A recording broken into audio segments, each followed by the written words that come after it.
মেসির inter Miami ভবিষ্যৎ ঘিরে ধোঁয়াশা, ফিরবেন কি বার্সেলোনায়?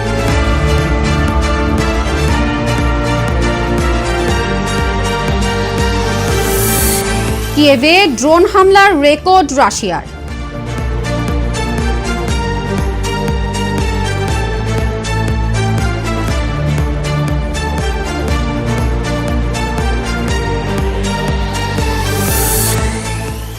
তিব্বত ইস্যুতে হস্তক্ষেপ না করতে ভারতকে চীনের হুঁশিয়ারি।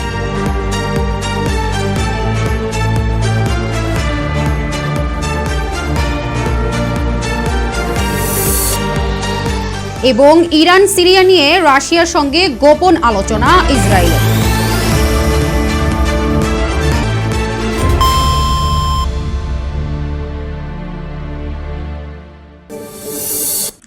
দর্শক, আমন্ত্রণ নিউজ 21 বাংলা টেলিভিশনের আন্তর্জাতিক শীর্ষ সংবাদে।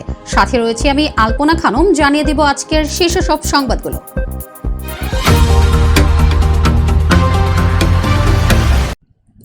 2026 বিশ্বকাপে ঠিক এক বছর আগে ফের আলোচনায় আর্জেন্টাইন মহাতারকা লিওনেল মেসি।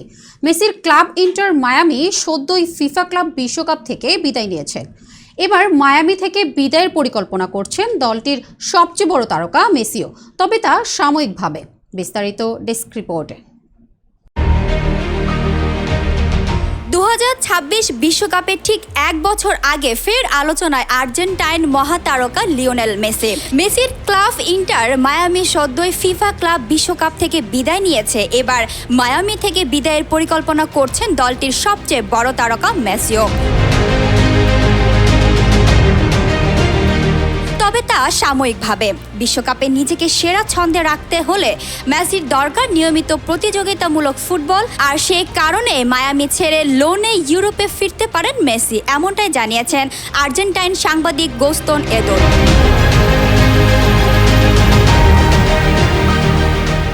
বর্তমানে 38 বছর বয়সী মেসি মায়ামির সঙ্গে 2 বছরের পথ চলা শেষে প্রান্তে। চলতি বছরেই শেষ হচ্ছে তার চুক্তি, যদিও ক্লাব চাইছে চুক্তি বাড়াতে। তবে শোনা যাচ্ছে নতুন চুক্তিতে ধারে ইউরোপ বা অন্য কোনো প্রতিযোগিতামূলক লিগে খেলার সুযোগও রাখার পরিকল্পনা রয়েছে। Fatema Tuz Zohra, news 21 international desk. ইউক্রেনের রাজধানী কিয়েভে শুক্রবার ভোরে ভয়াবহ রুশ ড্রোন ও ক্ষেপণাস্ত্র হামলা হয়েছে, যা এখন পর্যন্ত সবচেয়ে বড় আক্রমণ বলে দাবি করেছে ইউক্রেনীয় কর্তৃপক্ষ। এদিন বিস্ফোরণ, ড্রোনের গুঞ্জন এবং বিমান প্রতিরক্ষা ব্যবস্থার শব্দে প্রকম্পিত ছিল শহরটি। বিস্তারিত ডেস্ক রিপোর্টে। ইউক্রেনের রাজধানী কিয়েভে শুক্রবার ভোরে ভয়াবহ রুশ ড্রোন ও ক্ষেপণাস্ত্র হামলা হয়েছে, যা এখন পর্যন্ত সবচেয়ে বড় আক্রমণ বলে দাবি করেছে ইউক্রেনীয় কর্তৃপক্ষ। এদিন বিস্ফোরণ, ড্রোনের গুঞ্জন এবং বিমান প্রতিরক্ষা ব্যবস্থার শব্দে প্রকম্পিত ছিল শহরটি। কিয়েভে বিভিন্ন এলাকায় আগুন লেগেছে, কিছু ভবনও ধ্বংস হয়েছে এবং রেলপথের অবকাঠামো ক্ষতিগ্রস্ত হয়েছে। ইউক্রেনের জরুরি পরিষেবা বিভাগ জানায় এতে কমপক্ষে 23 জন আহত হয়েছেন। ইউক্রেনের বিমান বাহিনী জানায় রাশিয়া 550টি ড্রোন ও 11টি ক্ষেপণাস্ত্র নিক্ষেপ করে। এর মধ্যে 72টি ড্রোন প্রতিরক্ষা ভেদ করে কিয়েভে প্রবেশ করে।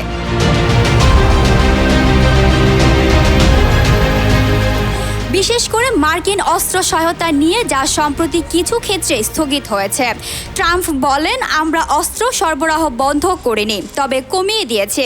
তিনি জো বাইডেনের প্রশাসনকে দোষারোপ করে বলেন, অতিরিক্ত অস্ত্র সহায়তা যুক্তরাষ্ট্রের নিজস্ব প্রতিরক্ষা দুর্বল করে ফেলেছিল। 2022 সালের ফেব্রুয়ারিতে রাশিয়ার পূর্ণ মাত্রার আক্রমণ শুরুর পর থেকে 3 বছরেরও বেশি সময় ধরে চলা এই যুদ্ধ এখন আরও প্রচণ্ড ও নির্দয় পূর্বে প্রবেশ করেছে। Fatema Tuz Zohra, news 21 international desk. তিব্বত ইস্যুতে ভারতকে হস্তক্ষেপ না করতে সতর্ক করেছে চীন। শুক্রবার এক সংবাদ সম্মেলনে দেশটির পররাষ্ট্র মন্ত্রণালয়ের মুখপাত্র মাওনিল এ হুঁশিয়ারি দেন। বিস্তারিত ডেস্ক রিপোর্টে। তিব্বত ইস্যুতে ভারতকে হস্তক্ষেপ না করতে সতর্ক করেছে চীন। শুক্রবার এক সংবাদ সম্মেলনে দেশটির পররাষ্ট্র মন্ত্রণালয়ের মুখপাত্র মাও নিং হুঁশিয়ারি দেন। মাও নিং বলেন, নয়াদিল্লি চীনের অভ্যন্তরীণ ইস্যুতে হস্তক্ষেপ করছে। এইগুলো বন্ধ না করলে তা দুই দেশের সম্পর্কে প্রভাব ফেলবে। তিনি আরও বলেন, তিব্বতের তথাকথিত নির্বাসিত সরকার একটি বিচ্ছিন্নতাবাদী রাজনৈতিক গোষ্ঠী যারা তিব্বত নিয়ে গুজব ও মিথ্যাচার ছড়াতে অভ্যস্ত।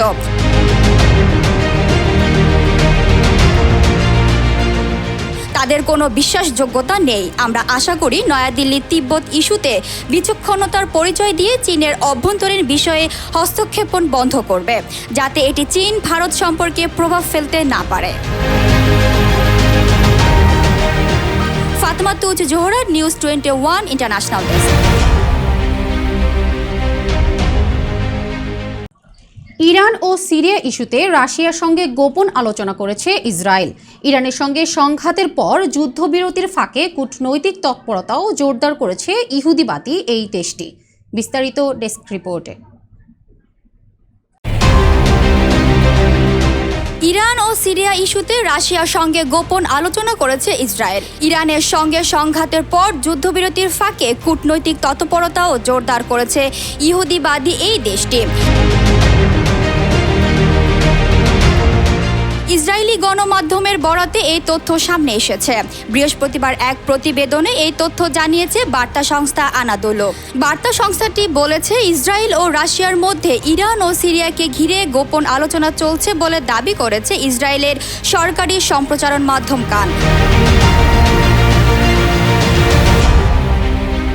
এই আলোচনাগুলো শুরু হয়েছে ইসরায়েল ইরান যুদ্ধবিরতির পরপরই, যার মধ্য দিয়ে দুই দেশের মধ্যকার উত্তেজনার আপাতত অবসান হয়েছে।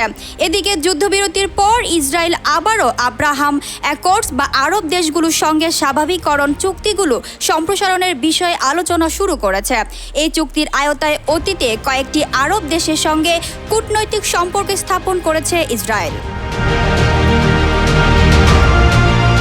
Fatema Tuz Zohra, news 21 international desk. দর্শক, এই ছিল আন্তর্জাতিক শীর্ষ সব সংবাদগুলো। পরবর্তী সংবাদ ও নিত্য নতুন সব আপডেট পেতে ফলো করুন আমাদের ফেসবুক পেজ, সাবস্ক্রাইব করুন আমাদের ইউটিউব চ্যানেল। সর্বশেষ সংবাদ পেতে ভিজিট করুন আমাদের ওয়েবসাইট www.news21bangla.tv-তে। দিনের সর্বশেষ আপডেট পেতে চোখ রাখুন নিউজ 21 বাংলা টেলিভিশনের পর্দায়। এতক্ষণ আমাদের সাথে থাকার জন্য অসংখ্য ধন্যবাদ। আসসালামু আলাইকুম।